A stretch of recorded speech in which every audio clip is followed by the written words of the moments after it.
పరిశుద్ధ గ్రంథములో నుండి యోహాను సువార్త 20వ అధ్యాయము 27 నుండి 28 వరకు చదువుదాం. తరువాత తోమాను చూసి, నీ వ్రేలు ఇటు చాచి నా చేతులు చూడుము, నీ చేయి చాచి నా ప్రక్కలో ఉంచి అవిశ్వాసివి కాక విశ్వాసివై ఉండమని చెప్పాను. చాలు. ఇక్కడ మనం జ్ఞాపకం చేసుకుంటే, తోమాతో దేవుడు చెప్పినటువంటి మాట ఏమిటంటే, అవిశ్వాసివి కాక విశ్వాసివై ఉండము. ఈరోజు మన యొక్క అంశం ఏంటంటే విశ్వాసం.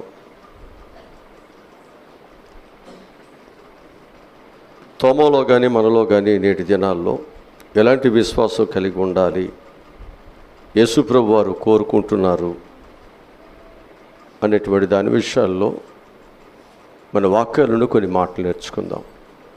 ఎందుకంటే మన యొక్క జీవితాలలో విశ్వాసం అనేటువంటి చాలా ప్రాముఖ్యతను సంచరించుకుంది.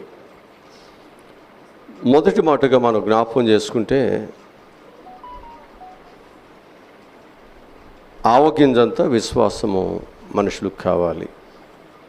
మనిషికి కావాల్సింది ఏంటంటే ఆవగింజంత విశ్వాసం మనకు కావాలి. మత్తయి సువార్త 17వ అధ్యాయము 20వ వాక్యాన్ని చదువుదాం. మత్తయి సువార్త 17వ అధ్యాయము 20వ వాక్యం. అందుకు ఆయన, మీ అల్ప విశ్వాసము చేతనే మీకు ఆవగింజంత విశ్వాసము ఉండిన ఎడల ఈ కొండను చూసి అది పోవును, మీకు అసాధ్యమైనది ఏది ఉండదని మీతో నిశ్చయముగా చెబుతున్నానని వారితో నేను. చాలు.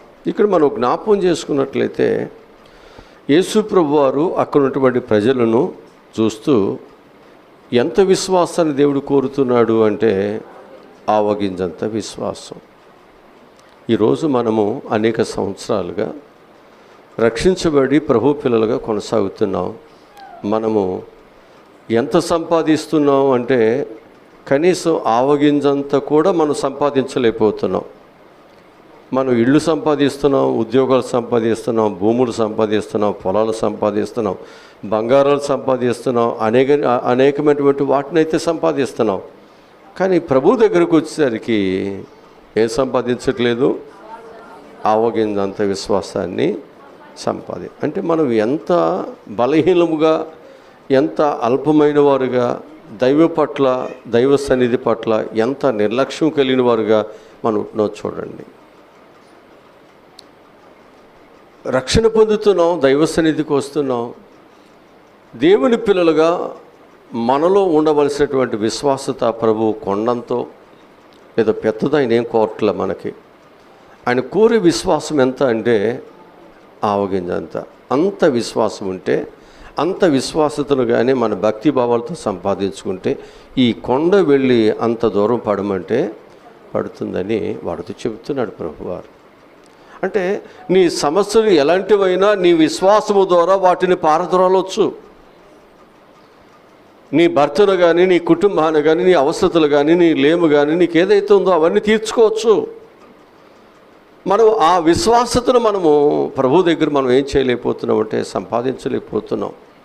దాని కొరకు ప్రయాసపడలేదు. లోకములో గృహాలు లేకపోతే సంపాదించడానికి ఎండనక వాననక కష్టపడుతున్నాం. లేకపోతే ఏదైనా వెండి బంగారాలు సంపాదించడానికి ఎంతో జాగ్రత్త పడి మనం వాటిని సంపాదిస్తున్నాం. ఇన్ని మనం చేసే మనము ఎందుకో దైవభక్తి విషయంలో, విశ్వాస విషయంలో మనం శ్రద్ధ చూపించట్లేదు. సంవత్సరాలు గడిస్తున్న మన విశ్వాసం అనేది ఆవగింజంతా కూడా పెరగనే ఎంత బలహీనంగా ఉంటున్నామో. మార్కు సువార్తలో 5వ అధ్యాయం 34వ వచనంలో ఒక స్త్రీ మనకు కనిపిస్తుంది. రక్తస్రావణ రోగము కలిగినటువంటి స్త్రీ. కుమారి, నీ విశ్వాసమే నిన్ను అంటే అంతకు మునుపు ఆమె యొక్క జీవితంలో 12 సంవత్సరాలు రక్తస్రావ రోగముతో తిరిగిన హాస్పిటల్ లేదు. అప్పటికే చాలా డబ్బులు వ్యయపరిచిన రాయబడింది అక్కడ. అంత బలమైనటువంటి ఆ సమస్య, ప్రభు యొక్క వస్త్రపు చెంగును ముడితే నేను బాగుపడతాను అనేటువంటి ఆమెలో పుట్టిన ఆ చిన్న విశ్వాసము ఆమెను కదిలించి ప్రభువు దగ్గరికి తీసుకువెళ్ళింది. ప్రభు యొక్క వస్త్రపు చెంగుని ముట్టి బాగుపడేటట్లు చేయగలిగింది. మన జీవితాల్లో కూడా బండలాంటి మన హృదయాలు కదలాలి, మెత్తని చేయబడాలి. విశ్వాసమునకు కర్తయ్య దాన్ని కొనసాగించేటువంటి యేసు వైపు మనం చూడాలి.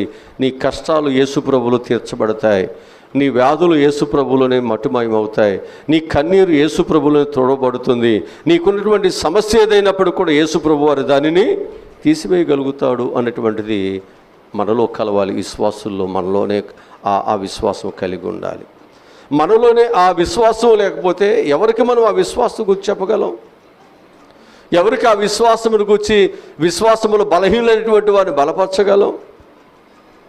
కనుక సంవత్సరాలు గడిస్తున్నాయి, కానీ మనలో ఏం ఎదగట్లేదు, ఏం పెరగట్లేదు, విశ్వాసం పెరగట్లేదు. కారణం ఏమిటి అంటే మనము విడిచిపెట్టవలసిన వాటిని ఇంకా విడిచిపెట్టలేదు.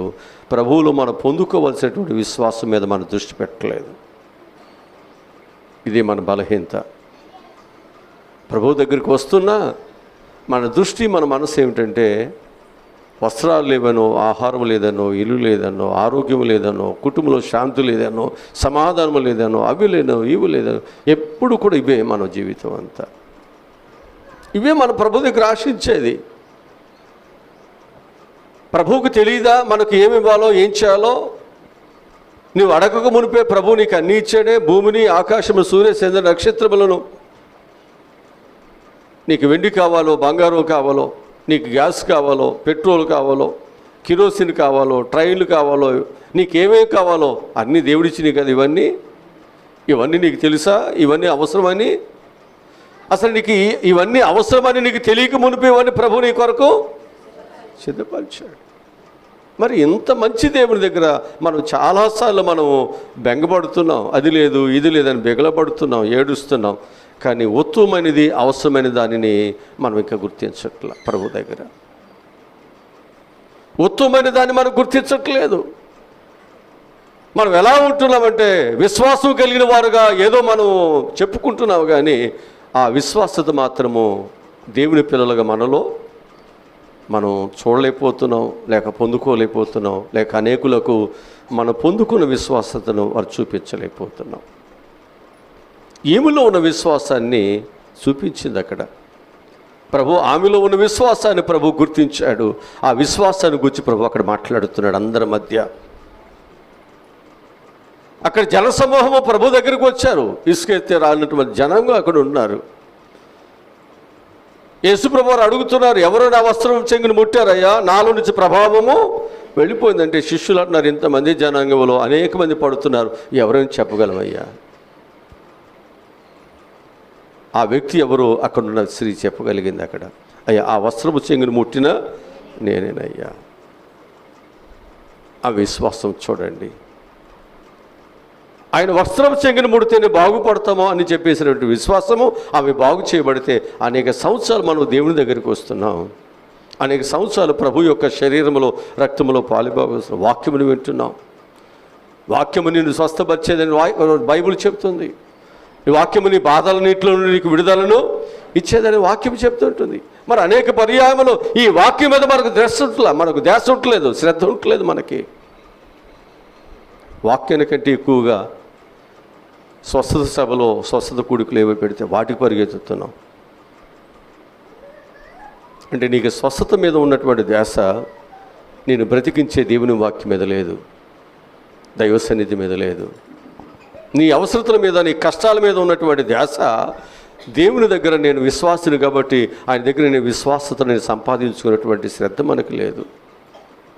అందుకే మన జీవితాలు మనం ఏమైపోతున్నామంటే విశ్వాసతలో మనం చాలా లోపించిన వారుగా ఉంటున్నాం, బలహీనులుగా ఉంటున్నాం, విశ్వాసము లేనటువంటి వారుగా ఉంటున్నాం. ప్రభువారుగా నంజూరు చెట్టును వెతికినప్పుడు అందులో ఫలము లేనటువంటి వారుగా, మన విశ్వాస ప్రభువు గారు ఒకవేళ వెతికినట్లయితే అధికారిడిసినంత వరకు ఎక్కడైనా కొంచెమైనా ఎక్కడైనా విశ్వాసం కనిపిస్తుంది అంటే ఎక్కడ విశ్వాసం అనేది కనిపించినటువంటి బలహీనతలో నేటి తరము నేటి క్రైస్తవ జీవితాలు కనిపిస్తూ ఉన్నాయి. మనం మారాలి, మన యొక్క జీవితాలు మారాలి, మన ఆలోచనలు మారాలి. ప్రభు దగ్గర మనం సంపాదించుకోవాలనేటువంటిది మనం గుర్తించండి. ప్రభు తప్పకుండా మీకు ఏం కావాలని దేవుడు సహాయమును దయచేస్తాడు. రెండవదిగా మనం చూసినట్లయితే స్థిరమైన విశ్వాసం. రెండవది మనలో ఏముండాలన్నమాట? స్థిరమైన విశ్వాసం. కొలసీలకు రాసినటువంటి పత్రిక 2వ అధ్యాయము 5వ వాక్యాన్ని చదువుదాం. కొలసీలకు రాసిన పత్రిక 2వ అధ్యాయము 5వ వాక్యము.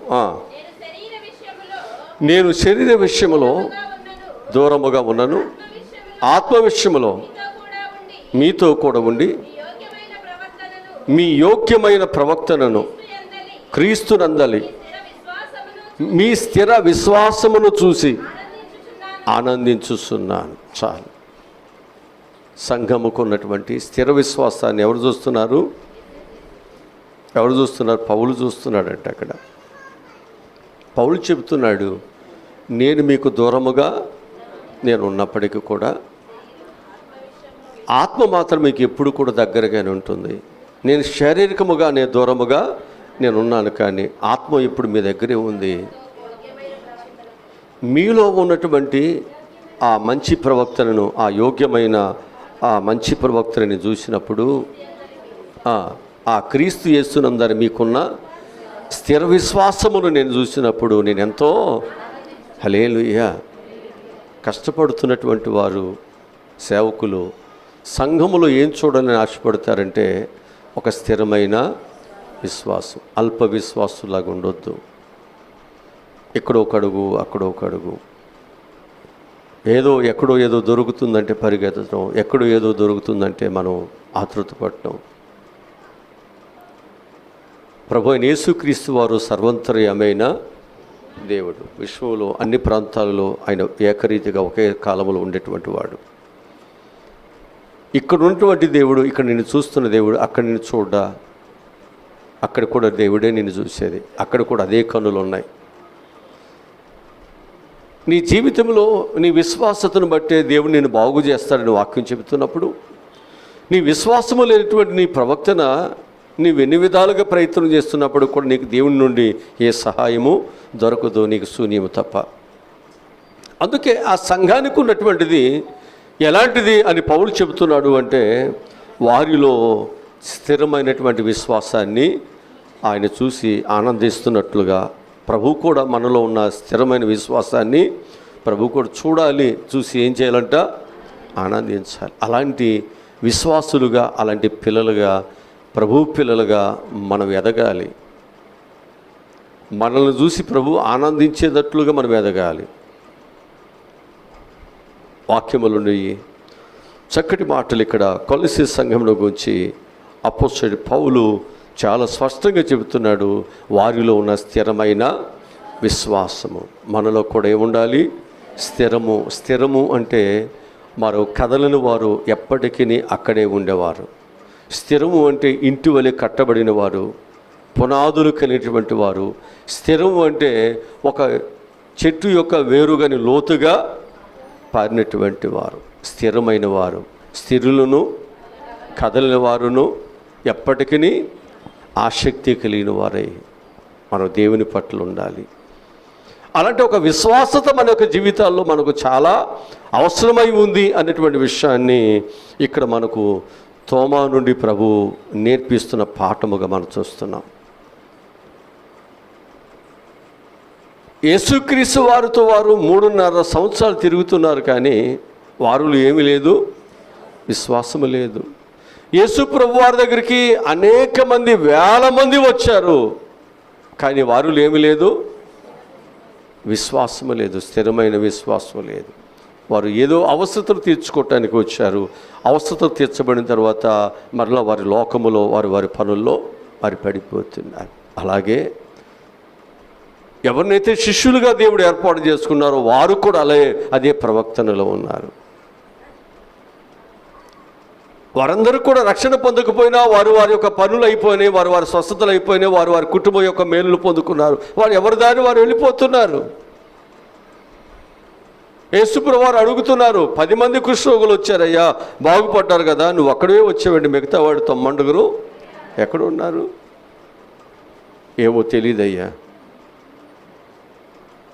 బాగుపడినవారు దేవుని దగ్గరే స్థిరమైన వారుగా ఉండాలి. రక్షించబడిన వారు దేవుని పాదాల దగ్గరే స్థిరమైన వారుగా ఉండాలి. మనలో అస్థిరం అనేటువంటిది వచ్చిందంటే మనలో స్థిరమైనటువంటిది ప్రభు పట్ల లేదు, వాక్యం పట్ల లేదు, ఆయన యొక్క నామం పట్ల మనకు లేదు. దేవుని నామములో కంటే మనం అనేకమైనటువంటి వాటిలో మనం పాలుభాగస్తున్నాయి, లేకపోతే అనేకమైన వాటిలో మనము కూడా ఇంకా మనం స్వస్థతల కొరకు లేకపోతే రకరకాలటువంటి వాటికి మనం వెంపర్లాడుతున్నామంటే ఇక్కడ మనం విశ్వాసత ఎవరి మీద లేదని, ప్రభు మీద మనకు లేదనే ఇక్కడ మనం గ్రహించాలి. వాక్యం ఇంత చక్కగా మనకు వివరణిస్తూ ఉంటుంది. ఇక మూడవదిగా మనం చూసినట్లయితే ప్రభు ఆశించేది ఏమిటంటే నిష్కపటమైన విశ్వాసము. విశ్వాసములు ఏముండాలి? కపటము లేనిది ఉండాలి, నిష్కపటముగా ఉండాలి. వాక్యములను చూపిస్తాను. తిమోతికి రాసిన మొదటి పత్రిక 1వ అధ్యాయము 5వ వాక్యం చదువుదాం. తిమోతికి రాసినటువంటి మొదటి పత్రిక 1వ అధ్యాయము 5వ వాక్యము. ఏదనగా పవిత్ర హృదయము నుండి, మంచి మనస్సాక్షి నుండి, నిష్కపటమైన విశ్వాసము నుండి కలుగు ప్రేమయే. ఇక్కడ జ్ఞాపకం చేసుకోవాలి, ఒక ప్రేమ అనేటువంటిది దేని నుండి రావాలి? పవిత్రమైన హృదయము నుండి, మంచి మనస్సాక్షుల నుండి, నిష్కపటమైన విశ్వాసము నుండి ఆ ప్రేమ రావాలి. ఊరిని కౌగిలించుకుంటేనో లేదా ఏదైనా 2 మాటలు చెబితేనో వచ్చేది కాదది. ప్రేమ డమ్మము లేనిదిగా, అలాంటిది ఎప్పుడైతే నీలో ఉంటుందో నిష్కపటముగా నువ్వేం చేస్తావు? ఎదుటి వ్యక్తిని నువ్వు ప్రేమిస్తావు, ఎదుటి వ్యక్తితో నువ్వు చక్కని సంబంధాన్ని కలిగి ఉంటావు. కొంతమంది మనసులో అలాగే పెట్టేసుకుని పైకి మాత్రం కౌగిలించుకుంటారు, మాట్లాడుతారు, ఎంతో మనం వారిని ప్రేమించినట్లుగా వారి దగ్గర నటన చేస్తారు. ఇది దేవుని దగ్గర సరైన పద్ధతి కానే కాదు. దేవుని పిల్లలుగా మనం బాప్తిసం తీసుకున్నది మన జీవితాన్ని పరిపూర్ణముగా దేవునికి సమర్పణ చేయటానికి తప్ప కాస్త దేవునికి, కాస్త లోకానికి, కాస్త దేవునితో, కొంత లోకముతో శరీరకంగా ఉంటాను కాదు. ఉంటే వెచ్చగానైనా ఉండు, లేకపోతే చల్లగానైనా ఉండు, నులువెచ్చని జీవితం నాకు వద్దన్నాడు ప్రభువారు.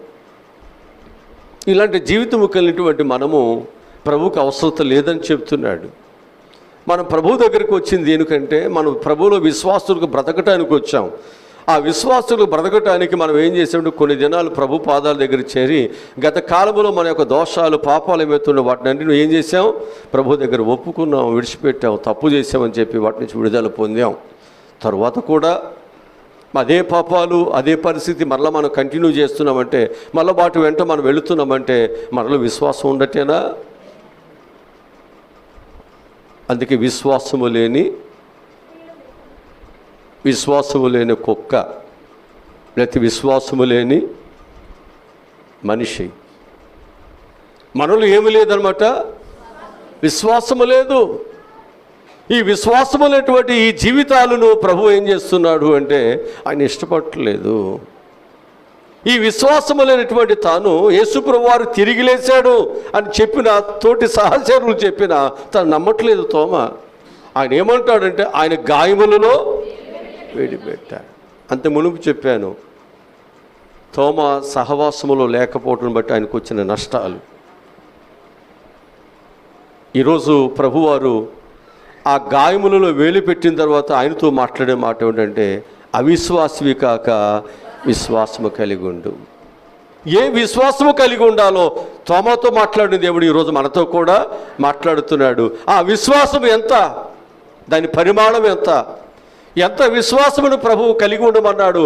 ఒకవేళ ఆయన చెప్పకపోతే ఎంత కలిగి ఉండాలో మనకు అర్థమయ్యేది కాదు. కానీ ఆయన చెప్పాడు. ఎంత విశ్వాసం అని చెప్పాడంటే ఆవగింజంత విశ్వాసం. ఆ విశ్వాసము కూడా, అంత చిన్న విశ్వాసము కూడా ఇన్ని సంవత్సరాల నుంచి ఇంత భక్తి చేస్తున్న మనము సంపాదించలేకపోతున్నామంటే మనం ఎంత బలహీనమో చూడండి. ఎన్ని సంపాదిస్తున్నాం కానీ దేవుని దగ్గరకు వచ్చేసరికి ఆ కొంచెం విశ్వాసాన్ని సంపాదించిన నిరుపేదలుగా, దరిద్రులుగా మన జీవితాలు ఉన్నాయి. దేవుడేమో మనల్ని ధనవంతులుగా చేయాలని ఆశపడుతుంటే మనం రాను దరిద్రులుగానే ఉంటున్నాం. మన మీద ఉన్న పాపములన్నీ దేవుడు తీసివేసి మనం ఒక ఉన్నతమైన వారు మార్చాలనుకుంటే ఆ శాపములన్నీ ఇంకా ఒకటి కాదు 10 మన నెత్తి మీద వేసి తిరుగుతున్నాం.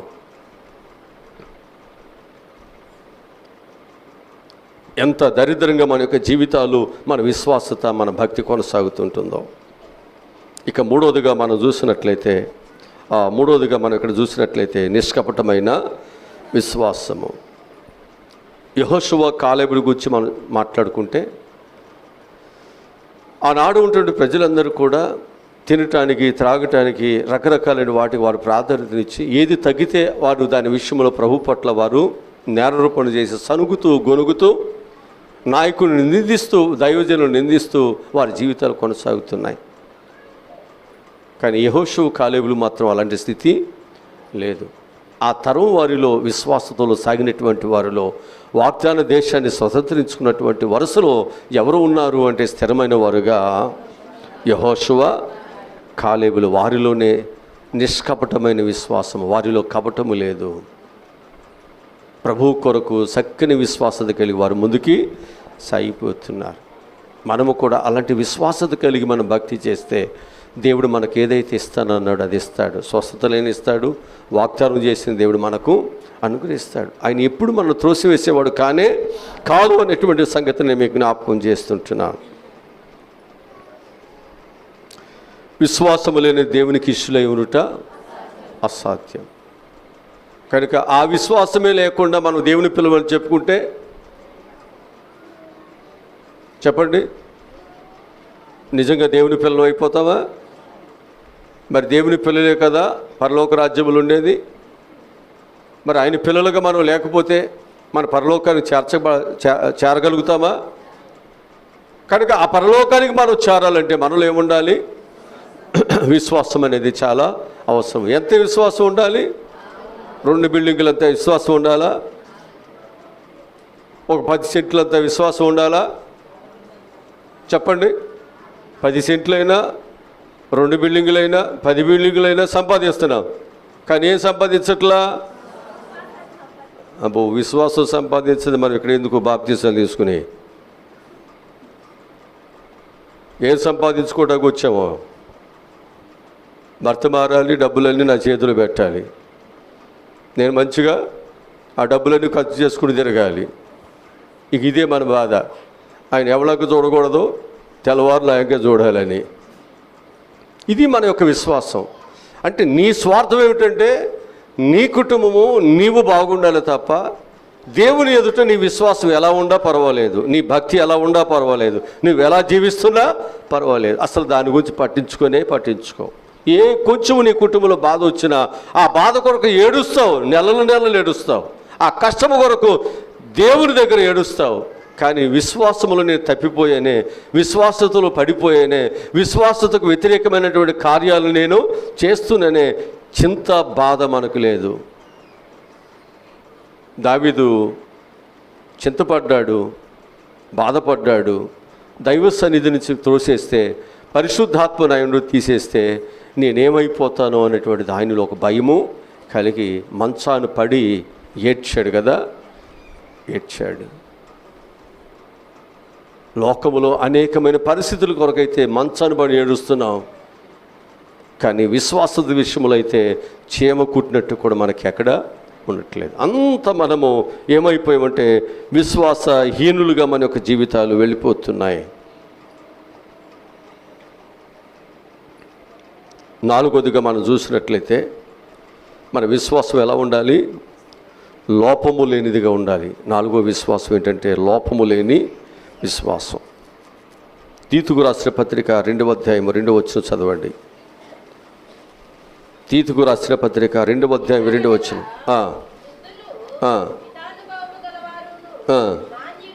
మాన్యులను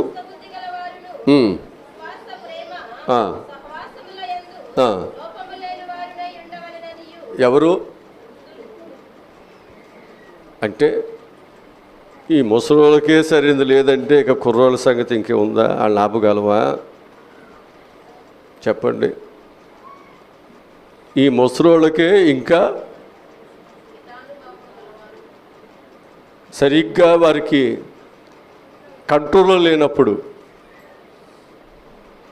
కాళ్ళు వంగకపోయినా, చూపు సరిగ్గా కనపడకపోయినా, వీళ్ళు ఎన్ని మాటలో వీళ్ళనే మనం కంట్రోల్ చేయలేకపోతే భక్తి విషయాల్లో ఇక కుర్రోళ్ళ సంగతి ఏంటి? ఇక వీళ్ళ పద్ధతులు ఏంటి? అక్కడ చెప్తున్నాడండి వాక్యము, ఒకసారి చదవండి మళ్ళా. ఎలాగనగా వృద్ధులు, మాన్యులను, స్వస్థ బుద్ధి గలవారును, విశ్వాస ప్రేమ సహవాసములు యందు లోపము లేని వారునై ఉండవలెను. ముసలివారు అంటే ముసలోళ్ళు చెప్పారు అయ్యగారు, మాకు కాదుగా. అంటే ముసలోళ్ళకి చెబుతున్నామంటే మీకు కూడా చెప్పినట్టే, లాస్ట్ వాడికి చెప్తున్నామంటే అందరికీ చెప్పినట్టే. అంటే సంఘము యొక్క పరిస్థితి, దేవుని వెంబడించే వాళ్ళ పరిస్థితి ఎలా ఉందంటే, వారి జీవితాల్లో వృద్ధాప్యంకి వచ్చినప్పటికీ కూడా వారి విశ్వాసము లేకపోతుంది, వారి భక్తి లేకపోతుంది. వారు ఎలా ఉన్నారు అంటే, వారు లోపములతో వారి జీవితాలు కొనసాగుతున్నాయి. అన్ని లోపాలే, ఒకటి కాదు, రెండు కాదు. వీరికే లోపాలు ఉంటాయి అంటే వాళ్ళకి లోపాలే, ముసలోళ్ళకు కూడా, మూలలో కూర్చునే ముసలోళ్ళకు కూడా అంతేనా? ఎన్ని లోపాలు ఉంటున్నాయో. ఇక కుర్రవాడి సంగతికి వస్తే ఇక చెప్పాల్సిన పనే లేదు, ఒకటి కాదు, రెండు కాదు. ఇలాగ మన యొక్క జీవితాలు వెళితే ప్రభువును సిలువేయటం తప్ప, ప్రభు యొక్క బిడ్డలుగా ఆయన సిలువకి ఘనత బలమును చేకూర్చేవారుగా మన రక్షణ, మన విశ్వాసం ఉంటుందా? అందుకే ప్రభు ఏమన్నాడంటే, నిన్ను బట్టే కదా నా నామము. విశ్వాసిగా ఉంటానని చెప్పి విశ్వాసగా లేకుండా అవిశ్వాస కంటే ఎక్కువగా బ్రతుకుతున్నా, జీవిస్తున్న మన బ్రతుకులను చూసి సమాజం ఏం చేస్తుంది? నవ్వుతుంది, ఎగతాళి చేస్తుంది. దేవుని నామాన్ని దూషణ పాలు, అంత సర్వశక్తి కలిగిన ఉన్నతమైన నామాన్ని దూషణ పాలు ఎవరు చేస్తున్నారు? మరి మనం ఎంత జాగ్రత్తగా ఉంటే దేవుని నామానికి ఘనత వస్తుంది. అందుకే తోమాతో దేవుడు చెప్పాడు అక్కడ, ఈరోజు నీతో నాతో కూడా దేవుడు మాట్లాడుతున్నాడు. విశ్వాసము అనేటువంటిది ఎంత ఉండాలి? ఆ విశ్వాసము కూడా ఉన్నటువంటిది కూడా ఎన్ని కలితిలితో ఎన్నిటితో మిళితమైపోయింది. ఆ కొంచెం విశ్వాసములోనే ఎన్ని కలిసిపోయినాయి, మళ్ళా లోకము ఎన్ని కలిసిపోయినాయి, మాటలు ఎన్ని కలిసిపోయినాయి, చూపులు ఎన్ని కలిసిపోయినాయి, స్నేహాలు ఎన్ని కలిసిపోయినాయి, పద్ధతులు ఎన్ని కలిసిపోయినాయి.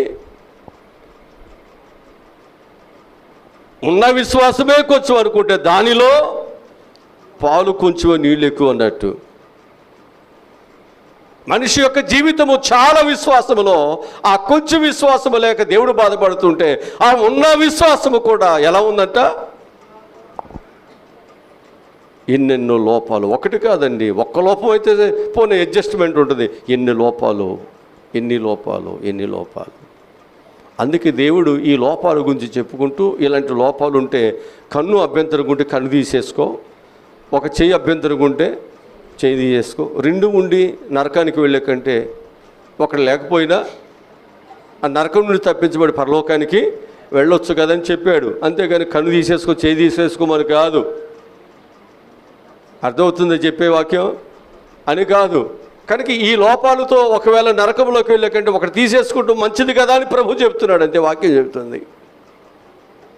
అంటే నీ యొక్క జీవితంలో నీ లోపము నిన్ను ఎన్ని విధాలుగా శ్రమ పెడుతుందో దేవుడు చెప్తున్నాడు. కనుక ఆ లోపములు ఏమైనప్పటికి కూడా మనం వాటిని ఏం చేయాలంటే తీసివేసుకునేవారుగా, దాన్ని పెంటతో సమానముగా వేసుకునేటువంటి విశ్వాసత కొరకు బ్రతికేవారుగా మనం ఉండాలని వాక్యం మనకు బోధిస్తూ ఉంటుంది. కనుక విశ్వాసం అనేది లోపము లేనిదై ఉండాలి. తిమోతితో చెబుతున్నాడు, యవనస్తుడైన తిమోతితో ఏమన్నాడు? యవనస్తుడైన తిమోతి ఏమన్నాడు? తిమోతికి రాసిన పత్రికలో ఎన్నో అధ్యాయం అది? 3వ అధ్యాయమా 2వ అధ్యాయమా? చదవండి దాన్ని.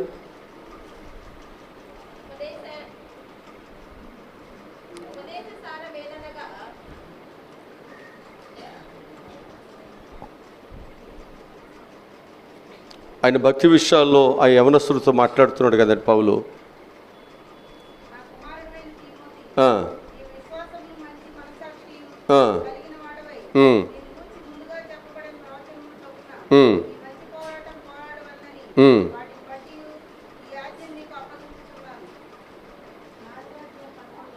నాలుగో అధ్యాయము అది నీ యవ్వనును బట్టి ఎవడును నిన్ను తృణీకరింపకున్నట్లు మాటలోను ప్రవక్తనలోను విశ్వాసములోను పవిత్రతలోను. అంతేనా? యవనస్తులతో దేవుడు అక్కడ పౌలు మాట్లాడుతున్నాడు. వృద్ధులతో మాట్లాడాడు. ఇప్పుడు ఎవరితో మాట్లాడుతున్నాడు? జాగ్రత్త. ఎవరు కూడా మనకు నిందించడానికి లేక మనం ద్వేషించడానికి అవకాశాన్ని కల్పించినటువంటి మంచి వాళ్ళకి మనం బ్రతికితే ఇటు సంఘానికి ఇటు దేవునికి అలాగే దైవజనులకు మనందరికీ మనం ఏం చేసిన వాళ్ళం అవుతాం? ఉపకారం మేలు చేసిన వాళ్ళం అవుతాం. ఇక అంతకు మించి ఇంక మనం చేయాల్సిన పనేమీ లేదు. మనం సంఘాన్ని దోషపాలు చేయకుండా, వచ్చేవారికి అడ్డుబండలుగా లేకుండా, ఈ మందిరము పవిత్రమైనది, ఈ మందిరము దేవుని యొక్క ఆలయము అని చెప్పి దీన్ని దొంగల గుహగా, దీన్ని ఒక పాడుదెబ్బగా మనం మార్చుకోకుండా దీన్ని జాగ్రత్తగా దేవుని ఆలయముగా మనం దీన్ని జాగ్రత్త చూసుకోవాల్సిన బాధ్యత విశ్వాసులకు మన మీదే ఉంచబడింది. అందుకే జాగ్రత్త చూసుకోవాలి. ఇక 5వదిగా మనం చూసినట్లయితే విశ్వాసం అనేది బలముగా ఉండాలి. విశ్వాసం అనేది ఎలా ఉండాలి? రోమీయులకు రాసిన పత్రిక 4వ అధ్యాయం 1వ వచనం చదువుదాం.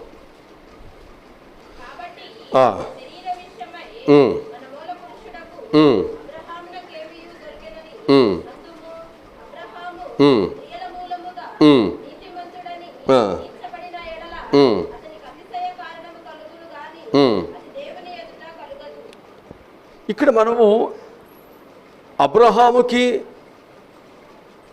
ఒక విశ్వాసతను మనం చూస్తున్నాం. ఆ విశ్వాసత దేని మూలంగా కలిగింది అంటే అతని దేవుని మూలంగా అతని విశ్వాసంలోనికి ఆయన ముందుకి కొనసాగాడు. అక్కడ 19వ వచనం మనం చూసినట్లయితే విశ్వాసమునందు బలహీనుడు కాక. ఏ వయసులో ఆయన బలహీనుడు కాలేదు? అంత విశ్వాసము ఒకవేళ పౌలు గారిని చూస్తే ఆ మాట చెప్పేవాడేనా? ఆ ముసలోళ్ళతో ఆ మాట మాట్లాడేవాడేనా? చదవండి. రమారమేనికి అప్పటికి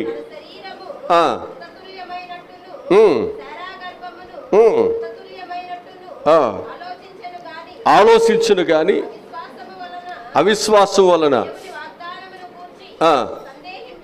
సందేహింపక దేవునిని మహిమపరిచి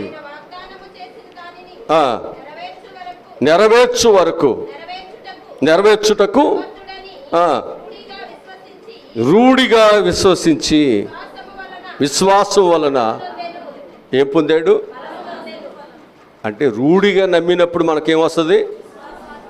విశ్వాసం వలన బలం అనేది వస్తుంది. రూఢిగా నమ్మాలి. మనం గుడ్డిగా ఏదో మనం ఒక రాయి విసిరేవులే, తగిలితే తగులుదు, లేకపోతే ఇంకో దానికి విసురుదాం, ఇంకో మార్గంలోకి వెళ్దాం. అలాంటిది 2 నాలుకలు 2 ఆలోచనలు ఆయనకి ఎక్కడ కనపడలే. ఆయన నమ్మినటువంటి విశ్వాసాన్ని ఆయన రూఢిగా నమ్మాడు. ఆ విశ్వాసాన్ని ముందుకి కొనసాగాడు. అది ఆయనకి బలముగా ఆయనకు అనుగ్రహించింది. హల్లెలూయా. కనుక మన యొక్క విశ్వాసం ఎలా ఉండాలి? ఎన్ని సంవత్సరాలైనా ఎలా ఉండాలి? మన శరీరం బలహీనం కావచ్చేమో, కానీ మన విశ్వాసం ఎప్పుడూ బలహీనంగా ఉండకూడదు. అందుకే ముసలితనమందును సారము కలిగి పచ్చగా చిగురిస్తారు అని వాక్యం చెప్తుంది. ముసలితనములో కూడా మన విశ్వాసం ఎలా ఉండాలి? శరీరానికి వృద్ధాప్యం కానీ ఆత్మకు వృద్ధాప్యం లేదు. నీ శరీరం ఒకవేళ బలహీనం అవుతుందేమో, కానీ నీ యొక్క విశ్వాసం ఎప్పుడు కూడా బలంగానే ఉండాలి, స్థిరముగానే ఉండాలి. దేవుని పట్ల, ప్రార్థన పట్ల. ఇక ఆరోదుగా మనం చూసినట్లయితే విశ్వాసము గొప్ప విశ్వాసమై ఉండాలి. విశ్వాసము కూడా ఎలా ఉండాలి? లోక సువార్త 7వ అధ్యాయం 9వ వచనం చదువుదాం.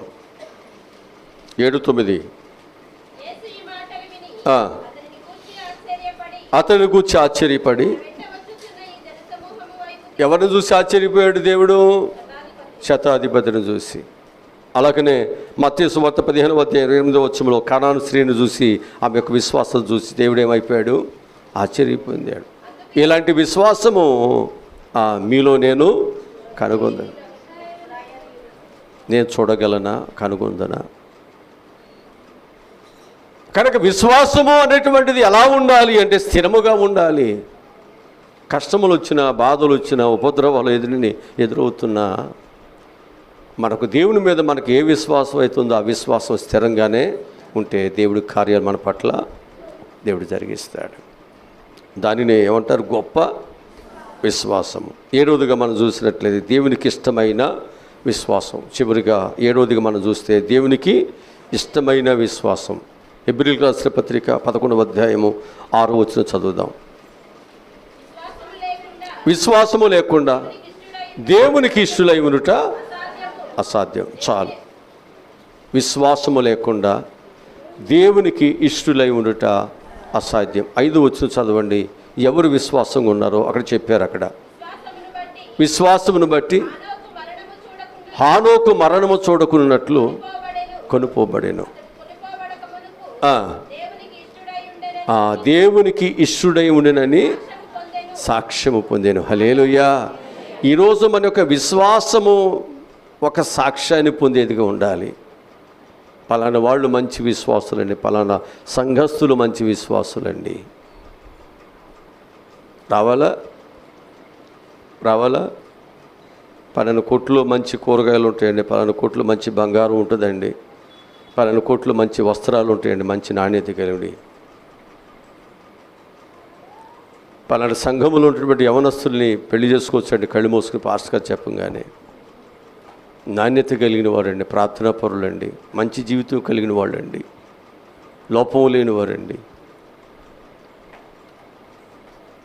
ఏం పొందాలి? మనం మంచి సాక్ష్యాన్ని సంపాదించుకోవాలి.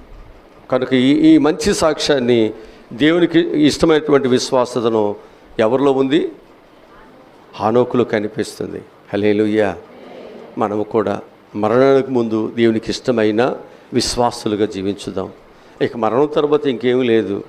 మరణానికి ముందే మన విశ్వాసము దేవునికి ఇష్టంగా ఉండాలి, దేవునికి ఇష్టంగా ఉండాలి. ఇక మరణం తర్వాత ఇక మనం ఇష్టత అయిష్టత అనేది ఇక లేదు అక్కడ.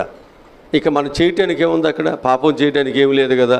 ఇక జడ్జిమెంట్ తరఫ, తీర్పు తరఫ అక్కడ ఏమీ లేదు. ఇక ఏదైనా ఇక్కడ ప్రభు కొరకు నువ్వు ఏదైనా చేయాలనుకుంటే ఇక్కడ బ్రతికి ఉండగానే, నీకు దీపం ఉండగానే, నీకు చేయగలిగే ఓపిక ఉండగానే, నీ చేతిని డబ్బులు ఉండగానే, ఆరోగ్యం ఉండగానే, దేవునికి మంచి తలంతులు ఇచ్చినప్పుడు దేవుని కొరకు నువ్వు వాడబడేదేదో వాడబడాలి. అంత అయిపోయిన తర్వాత అది చేద్దాం అనుకున్నాను, ఇది చేద్దాం అనుకున్నాను, ఇస్త్రాగేసి నీకు అన్నీ వండి పెడదాం అనుకున్నాను, అవి ఇవని చెప్పేసి ఈ లోపు నేను కొట్టు దగ్గరికి వెళ్తే ఏమీ లేదంటే ఎంత ఉసూరుగా అనిపిస్తుంది చెప్పండి.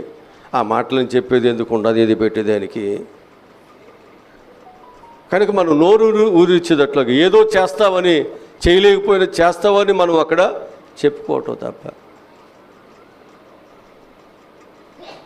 క్రైస్తవ జీవితాల్లో